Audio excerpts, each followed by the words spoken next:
Okay. I don't want to look at her. I'm recording. Alright, so my name is Wilkin Brutus. Please introduce yourself. My name is Lauren Hardie. Lauren Hardie is a really good friend of mine. We're both from South Florida, and she's in South Korea right now. So we have some South Floridians in South Korea. We have the little South going on. Right? Do my little 305 rep. I was born in the 305. I was born in Miami, but I was raised in 561, West Palm Beach. I was born in the 954. You can't really. It's all good. So we're gonna do like a Q&A, and I'm gonna ask her some cross-culture questions. And she works for KBS. I do. Right? Yes, I do. And how do you like your gig in KBS? So much that today I re-signed my contract, so I'll be at KBS for another year. Nice. Nice. Congratulations. I like that. I like that. How do you identify yourself? I identify myself as a person. How do you identify yourself culturally? As a person. How do you ethnically identify See, yourself? I know where you're going with this, and typically I try not to directly answer the question. I know it's kind of annoying for people. Oftentimes, and thank you for asking, how do you identify yourself? Right. Oftentimes people will ask, what are you?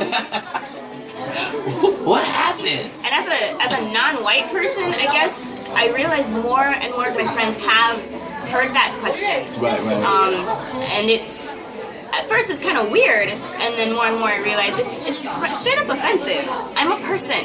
Right. You know, just like you are, you know, and Absolutely. I understand what you really mean to say is, how do you identify yourself culturally? And to honestly answer your question, I identify as a Jamaican, first and foremost. That's where I was, you know, I wasn't born there, but I was bred there, and it's where I was brought up. It's where I learned to walk and talk. Nice, So, I am Jamaican. She is Jamaican. Is that right? Did I do the accent right? It's okay. It's okay. You're honorary Jamaican. No, I'm not. I'm a Haitian. All right, so that's a great answer, because I think, and it's the irony of that is people assuming that I'm Jamaican. Right, because of your locks. Because of my locks, Yeah. and they wouldn't assume you're Jamaican. Right, and because I don't have locks. And that's the whole irony of identifying oneself through the physicality. But that's something that we know. That's the flaw. That's the fault in assumption. Right. You know, you make a ass out of yourself. Well, speaking of Jamaica, do you see any similarities between Jamaica and South Korea? Okay, so I was thinking about this earlier, and the two things that popped to mind first. I'm sure there are plenty. Right. Because we're so much more. All cultures are so much more alike than you'd believe. Right. Absolutely. We have more similarities than differences. But the first one I would say is that what I learned in Jamaica is to respect your elders. Right. To address, you know, older ladies or older men with respect, you know. Right. And sometimes, I've seen this in Jamaica, it's not super common, but sometimes if you see an older lady and, you know, maybe she dropped something, you might say, auntie, you know, and to get her attention. Right. And, you know, you drop something.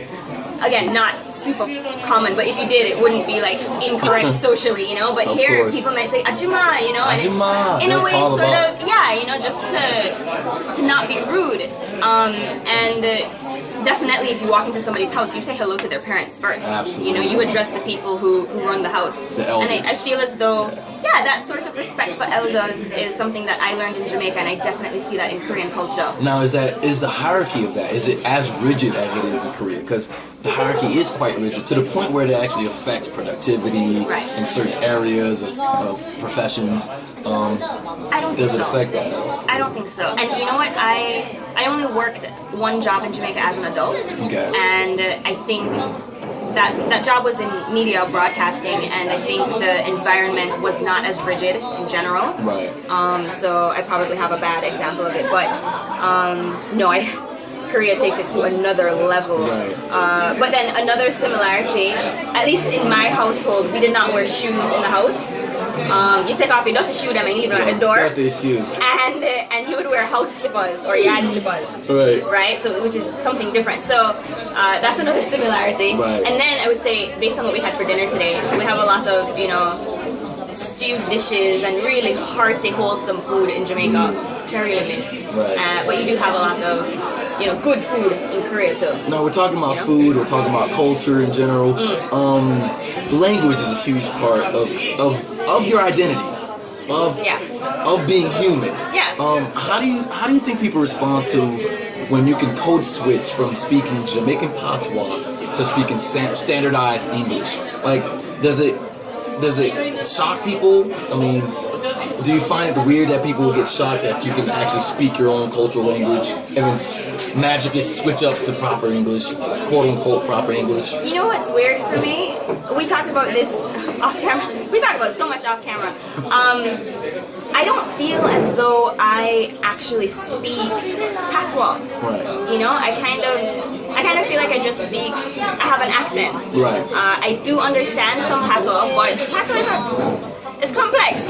You know, there's a lot more going on than just, you know, yeah man. Yeah, You Miss know? Cleo of the world. Right. Anyway, not to Jamaica, by the way.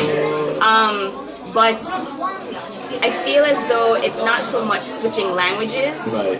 To me, it's switching a concept. There's so many things that we say in Jamaica that aren't actually not English. You know, like if I say, one of my favorite expressions is, "When my spirit just don't take that person." I mean, your spirit don't take. Spirit just don't take that person. Your spirit don't take to somebody. Which would translate to my spirit doesn't take them. How do you? It's the concept that I don't know how to translate. It. It's not the words. The words you probably got that. It's the context. You know, but it's how do I explain that? So that to me is more of a challenge, more so than. I don't think I'm confusing people with my words or even with my accent. I think it's just like that doesn't make sense, you know. But in my culture, it does. It does. And by the way, that means I just don't like the person. Don't like the person. My spirit. It sounds poetic. Don't have anything against them. You know, they never done nothing wrong to me. It's just. I'm not feeling you, bro. I just gotta back you. I'm not feeling you. Yeah, which we can relate to if I could just, concisely. Did I just concisely explain that? Yeah, you did. But with language comes cultural appropriation, right? Whereas another group is consciously studying the hell out of another group. The whole group dynamics, in group, out group. What do you think about the Japanese in particular winning all of the Jamaican dance hall competitions? Are they just basically studying the dancing more so than the Jamaicans to the point where they've perfected in areas that, say, the Jamaicans have, taken for granted? In a sense? Possibly. I cannot do the dance hall dances that they do in Jamaica. I can do it. Look at that girl. No. You need to go and dance in Jamaica. Oh, yeah. No, I actually. Oh.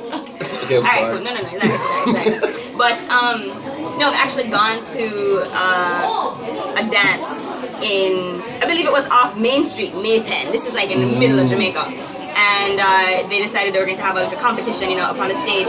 And out come these two Japanese girls, barely speak a word of English. They can understand stuff in patois, but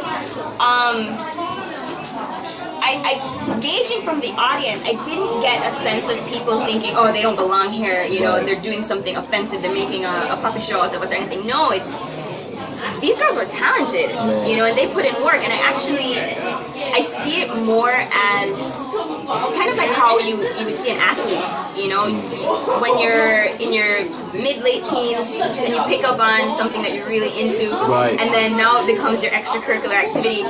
We can place football, we can place an instrument like the piano in there, maybe the electric guitar, and these girls have put Jamaican dancehall in there, so much to the point that without speaking the language well, they found themselves in the middle of Jamaica. Have you heard of Maypen before? I mean, if you're not Jamaican, you usually hear of Montego Bay or Negril or Ochias or Kingston, but they found themselves, and I think that is the greatest hat tip to our culture. Right, and that acceptance. I mean, Jamaicans are essentially accepting that, right? In my opinion, I got the sense that they were. I mean, they find it fascinating, to say the least. Japanese it's been happening for such a long dancers, time. Yeah, it's been happening. The problem that I think we're seeing now is that they keep winning. How do they keep winning? It's been so many. Like, it's not one time. This, a few girls. They keep winning them. It's a fascinating thing. That's like, whoa, mind blowing. And I do think there have to be people who are like, how, why, this isn't right. But here's another twist to that.